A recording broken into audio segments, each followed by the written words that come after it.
የሰው ልጆች በህይወታቸው ሁሌም ሊያስታውሳቸው ከሚፈልጉት የህይወት አጋጣሚዎች መካከል የጋብቻቸው ዕለት አንዱ ነው። በሀገራችንም የጥር ወር በርካታ እጮኛሞች ጎጆ የሚቀልሱበት የሰርግ ስነ ስርዓታቸውን የሚያከብሩበት ወቅት ነው። ታዲያ ሙሽሮች ብዙ ያወጡበትን ድግስ አምረውና ተውበው የሚታዩበትን ዕለት ማስታወሻ የሚሆኑ ፎቶዎችን በተለያየ መልኩ ሲነሱ ማየት እየተለመደ መጥቷል።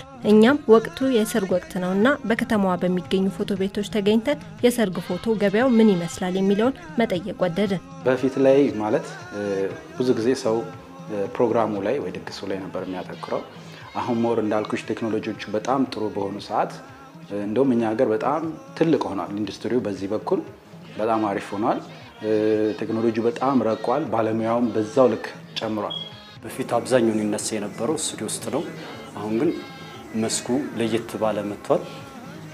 ለምሳሌ ዱባይ፣ አውሮፓ ምናምን እየሄድን የምናነሳበት ወቅት ነው ያለው። በፊት ያው አዲስ አበባ ላይ ባሉት ነገሮች መስኮቹን እንጠቀም ነበር። የፎቶ ደረጃው ደግሞ ከፍ ያለበት ወቅት ነው ያለው።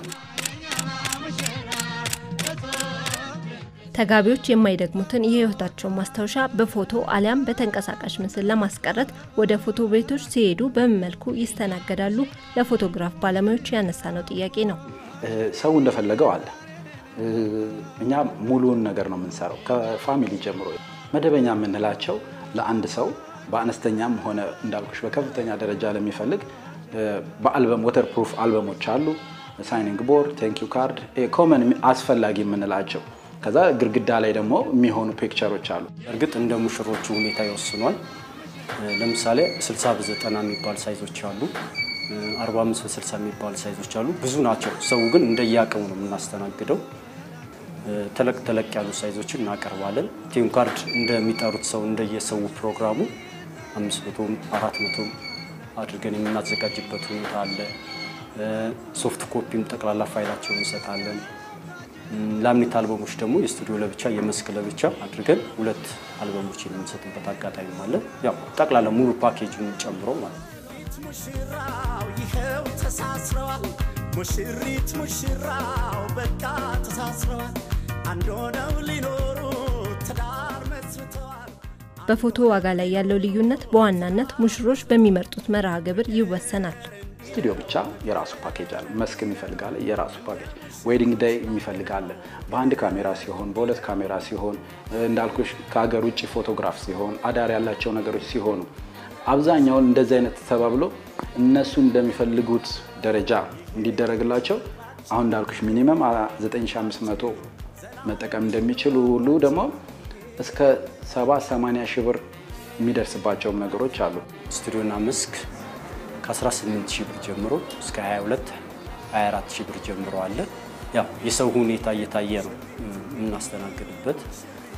አሁን ለምሳሌ አዲስ አበባ ላይ መነሳት የሚፈልጉ ከሆነ አዲስ አበባ ዋጋው ትንሽ ቀነስ ይልላቸዋል። ደብረ ዘይትም ከተነሱ እንደዛው። ወደ ውጪ ደግሞ ዱባይ ሄደው መነሳት የሚፈልጉበት አይነት ሙሽሮች ይመጣሉ። የነሱ ዋጋ ደግሞ ትንሽ ከፍ ይያለ እስከ 140 ሺህ ብር የሚገባበት ሁኔታ አለ። ሰው ዓለም ላይ የፈለገው ቦታ ላይ መሄድ እንችላለን። የነሱ ሬዲነት የነሱ ዝግጁነት ካለ እኛ ጋር ምንም ችግር የለም። አንድ 4 ሙሽራ አስተናግደናል። ዱባይ ወስደን 4 ሙሽሮችን አንስተን ቀጣይም ሌላ 1-2 አሉ ዱባይ ሄደን የምናነሳበት አጋጣሚዎች አሉ።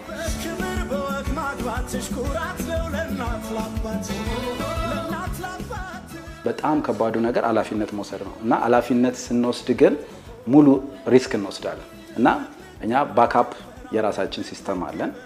ማኔጀር የኮምፒውተር ዲፓርትመንት አለ፣ ኤዲቲንግ አሉ ምናምን እንደዚሁ የተዋቀረ ነው።